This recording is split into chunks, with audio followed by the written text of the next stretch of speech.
Hello साथियों, स्वागत है आप सभी का हमारे यूट्यूब चैनल गोरांगो टीचिंग 24 पर।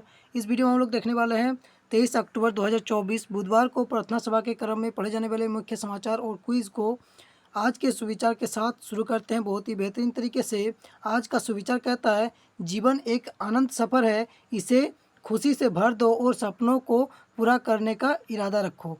ठीक है, इसी के साथ हम लोग आज के समान ज्ञान प्रश्नोत्तरी को देख लेते हैं। आज के समान ज्ञान प्रश्नोत्तरी है सबसे पहले प्राथमिक स्तर कक्षा 1 से लेके 5 तक के समान ज्ञान प्रश्नोत्तरी है। कहता है,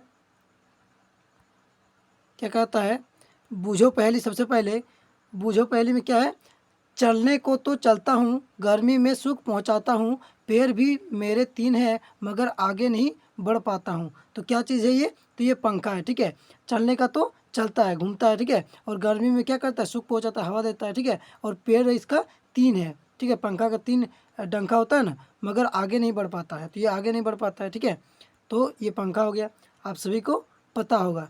चलिए, इसी के साथ हम लोग दूसरा क्वेश्चन को देख लेते हैं। दूसरा क्वेश्चन क्या कहता है, अंतरिक्ष में जाने वाले व्यक्ति को क्या कहा जाता है? तो अंतरिक्ष में जाने वाले व्यक्ति को अंतरिक्ष यात्री कहते हैं। क्या कहते हैं? अंतरिक्ष यात्री कहते हैं।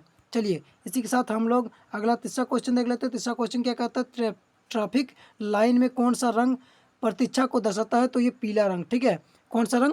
पीला रंग जो है ट्रैफिक में प्रतीक्षा को दर्शाता है। ठीक है, यानी कि रोकने को दर्शाता है। अगला यहाँ पर आपका दे रखा है चौथा क्वेश्चन, क्या कहता है, आपके माँ के भाई को रिश्ते में आप क्या कहेंगे? तो मामा कहेंगे। क्या कहेंगे? मामा कहेंगे। ठीक है, आपको पता होगा कि क्या कहेंगे, आपके माँ के भाई को मामा कहेंगे। ठीक है, सिंपल है। इसी के साथ हम लोग अगला क्वेश्चन देख लेते हैं। पांचवा क्वेश्चन क्या कहता है, 115 को, ठीक है, 115 को 0 से गुना करने पर मान क्या होगा? तो शून्य होगा। क्या होगा? शून्य होगा। 115 को या किसी भी संख्या को 0 से गुना करने पर क्या होता है? शून्य होता है। चलिए, अगला हम लोग उच्च प्राथमिक स्तर कक्षा 6 से लेकर 8 तक के समान ज्ञान प्रश्नोत्तरी को देख लेते हैं। सबसे पहला प्रश्न कहता है, गाजर किस विटामिन का समृद्ध स्रोत है? तो गाजर जो है ये किस विटामिन का समृद्ध स्रोत है? तो विटामिन ए के लिए। ठीक है, विटामिन ए के लिए। चलिए, अगला हम लोग देख लेते हैं। दूसरा क्वेश्चन क्या कहता है, पटना का प्राचीन नाम क्या था? तो पटना का प्राचीन जो नाम था वो पाटलिपुत्र था। क्या था? पाटलिपुत्र। ठीक है, पाटलिपुत्र याद रखेंगे। पटना का प्राचीन नाम क्या था? पाटलिपुत्र। चलिए, अगला हम लोग चौथा क्वेश्चन देख लेते हैं। मनु भास्कर किस खेल से संबंधित है? तो मनु भास्कर जो है ये आपका किस खेल से संबंधित है? निशानेबाज से संबंधित है।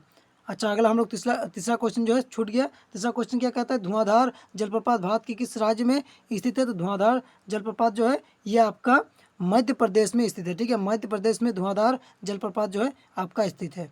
चलिए, और मनु भास्कर किस खेल से संबंधित है? तो निशानेबाज खेल से संबंधित है। ठीक है, अगला पांचवा क्वेश्चन क्या दे रखा था, दे रखा है, ट्रेन ड्राइवर को क्या कहा जाता है? ट्रेन ड्राइवर को आपका जो है लोको पायलट कहा जाता है। क्या कहा जाता है? लोको पायलट कहा जाता है। और जो एरोप्लेन का ड्राइवर होता है उसको क्या कहा जाता है? पायलट कहा जाता है। ठीक है, याद रखेंगे। चलिए, अगला हम लोग माध्यमिक स्तर कक्षा 9 से लेकर 12 तक के समान ज्ञान प्रश्नोत्तरी को देख लेते हैं। सबसे पहला क्वेश्चन कहता है, दूध की शुद्धता का मापन किस यंत्र के द्वारा किया जाता है? ठीक है, किस यंत्र के में किया जाता है? तो लैक्टोमीटर के द्वारा किया जाता है। क्या? दूध की शुद्धता को मापता है। ठीक है, कौन? लैक्टोमीटर। चलिए, अगला हम लोग दूसरा क्वेश्चन देख लेते हैं 9 to 12 के लिए।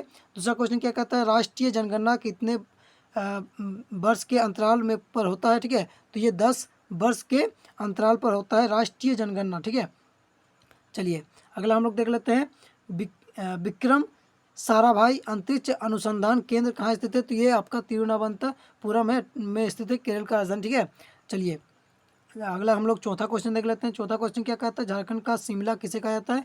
आप सभी को पता है, झारखंड का शिमला जो है ये आपका रांची को कहा जाता है। किसको कहा जाता है? रांची को कहा जाता है। ठीक है, रांची को झारखंड का क्या कहा जाता है? शिमला कहा जाता है। चलिए, अगला हम लोग देख लेते हैं। पांचवा क्वेश्चन क्या कहता है, पांचवा लास्ट क्वेश्चन है आपका, क्या कहता है, जापानी राष्ट्रीय पोशाक को क्या कहा जाता है? जापान का जो राष्ट्रीय पोशाक है उसको क्या कहते हैं? किमोनो कहा जाता है। क्या कहा जाता है? किमोनो। ठीक है, किमोनो, किमोनो। ठीक है, किमोनो कहा जाता है। याद रखेंगे, किमोनो कहा जाता है जापान का राष्ट्रीय पोशाक को। चलिए, इसके बाद हम लोग देख लेते हैं आज का मुख्य समाचार को। आज का मुख्य समाचार यहाँ पर सबसे पहले अंतर्राष्ट्रीय समाचार दे रखा है। क्या कहता है, प्रधानमंत्री नरेंद्र मोदी विक्रम सम्मेलन के लिए रूस रवाना। इस बार ब्रिम्स सम्मेलन में कहाँ रवाना? ब्रिम्स सम्मेलन के लिए रूस रवाना। ठीक है, कहाँ रवाना हो गए हैं? जो प्रधानमंत्री नरेंद्र मोदी है ये आपका रूस रवाना हुए हैं। इस बार ब्रिम्स सम्मेलन में कई देश हो सकते हैं। ठीक है, कई नए देश जो है इसमें हो सकते हैं शामिल। नए अंतर्राष्ट्रीय भुगतान प्रणाली की घोषणा भी है, संभव है। ठीक है, फिर से एक बार पढ़ लेते हैं हम लोग बहुत अच्छे से। ठीक है, क्या कहता है? प्रधानमंत्री नरेंद्र मोदी ब्रिम्स सम्मेलन के लिए रूस रवाना। इस बार ब्रिम्स सम्मेलन में कई नए देश हो सकते हैं शामिल। नए अंतर्राष्ट्रीय भुगतान प्रणाली की घोषणा भी संभव। ठीक है, तो ये है आपका अंतर्राष्ट्रीय समाचार। अब देख लेते हैं हम लोग आज का राष्ट्रीय समाचार क्या दे रखा है। आज का राष्ट्रीय समाचार दे रखा है भारत चीन के बीच खत्म हुआ सीमा विवाद। एलसी पर सैन्य गतिरोध खत्म करने के लिए दोनों देशों ने मंगलवार को पेट्रोलिंग समझौता को दिया अंतिम रूप। ठीक है, यह था आज का राष्ट्रीय समाचार। इसके बाद हम लोग देख लेते हैं आज का राजकीय समाचार क्या है। नेतरहाट आवासीय विद्यालय में नामांकन के लिए प्रवेश परीक्षा 27 अक्टूबर 2024 को होगी। इसके लिए परीक्षार्थी जैक की वेबसाइट से एडमिट कार्ड क्या कर सकते हैं? डाउनलोड कर सकते हैं। ठीक है, चलिए अगला हम लोग खेल से समाचार देख लेते हैं। खेल से समाचार क्या दे रखा है? कॉमनवेल्थ गेम्स 2026 से हॉकी, कुश्ती, बैडमिंटन, शूटिंग सहित 9 खेलों को हटा दिया गया, जिसमें भारत सबसे ज़्यादा क्या है? ज़्यादा मेडल की हित होती थी। ठीक है, क्या कहता है कि कॉमनवेल्थ गेम जो है 2026 से हॉकी, कुश्ती, बैडमिंटन, शूटिंग सहित 9 खेलों को हटा दिया गया, जिसमें भारत सबसे ज़्यादा मेडल की होती थी उम्मीद। ठीक है, भारत में सबसे ज़्यादा मेडलों की होती थी उम्मीद, उसको हटा दिया गया। अब हम लोग शिक्षा, कैरियर और टेक्नोलॉजी आदि समाचार को देख लेते हैं। गूगल में नौकरी करने के इच्छुक व्यक्तियों के लिए गूगल ने अपने डिजिटल मार्केटिंग ऑपरेटिंग प्रोग्राम के लिए नोटिफिकेशन जारी कर आवेदन आमंत्रित किया है। यह कोर्स 2 साल की अवधि यानी कि समय की होगी, जिसमें हैदराबाद, बेंगलोर में रहकर कर सकते हैं ऑपरेटिंग का कोर्स। ठीक है, ऑपरेटिंग का कोर्स कर सकते हैं। बहुत अच्छा खबर है। चलिए इसी के साथ हम लोग आज का प्रेरक प्रश्न को देख लेते हैं। आज का प्रेरक प्रश्न क्या दे रखा है? यहाँ पर आपका आज का प्रेरक प्रश्न है, कहता है कि एक गुलाम व्यक्ति था। क्या था? एक गुलाम व्यक्ति था जिसका मालिक बहुत ही निर्दय था। ठीक है, निर्दय था, इसलिए गुलाम जंगल में भाग गया। जो गुलाम व्यक्ति था वो जंगल में भाग गया। वहाँ उसने एक शेर को देखा। वहाँ उसने क्या देखा? एक शेर को देखा दर्द, और शेर को देखा, शेर को दर्द हो रहा था। शेर को क्या हो रहा था? दर्द हो रहा था। उसके पंजे में एक कांटा फंसा हुआ था। गुलाम व्यक्ति शेर के पास गया और उसका कांटा निकाल दिया। अब शेर का दर्द जो है कम हो गया था। एक दिन गुलाम को उसके मालिक ने पकड़ लिया। उसका मालिक उसे भूखे शेर का सामना करने का आदेश देता है। ठीक है, भूखे शेर का सामना करने का आदेश देता है उसका मालिक। गुलाम समझ चुका था कि उसकी मृत्यु निश्चित है, लेकिन क्या आश्चर्य हुआ जब शेर दहाड़ता हुआ आया, लेकिन उसने गुलाम को नहीं बल्कि उसके मालिक को मार डाला।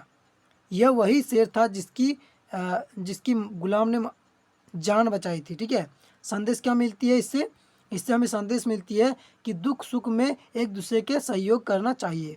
ठीक है, तो बहुत अच्छा जो है प्रेरक प्रश्न था। यहाँ पर आज का महत्वपूर्ण दिवस दे रखा है। ठीक है, 23 अक्टूबर मोल दिवस।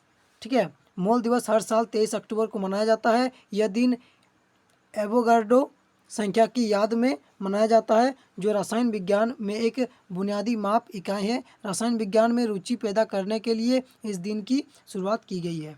ठीक है, इसके बाद 23 अक्टूबर को और एक दिवस है, विश्व हिम तेंदुआ दिवस।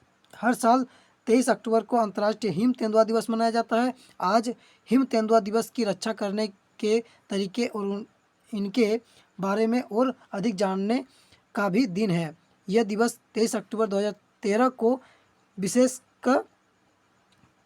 किर्गिस्तान में विशेषकर घोषणा के साथ वैश्विक हिम तेंदुआ को पारिस्थितिकी तंत्र संरक्षण कार्यक्रम GSLEP को सभी हिम तेंदुआ क्षेत्र के देशों द्वारा अपनाए जाने का अवसर पर पहली बार मनाया जाता है। ठीक है, यहाँ पर आपका बॉर्ड ऑफ द डे दिया है, आप लोग इसको पढ़ लेंगे। छात्र प्रतिज्ञा यहाँ पर दिया है। ठीक है, मेरा विद्यालय मेरा अभियान, जय झारखंड। धन्यवाद, मिलते हैं अगले वीडियो में, तब तक के लिए बाय।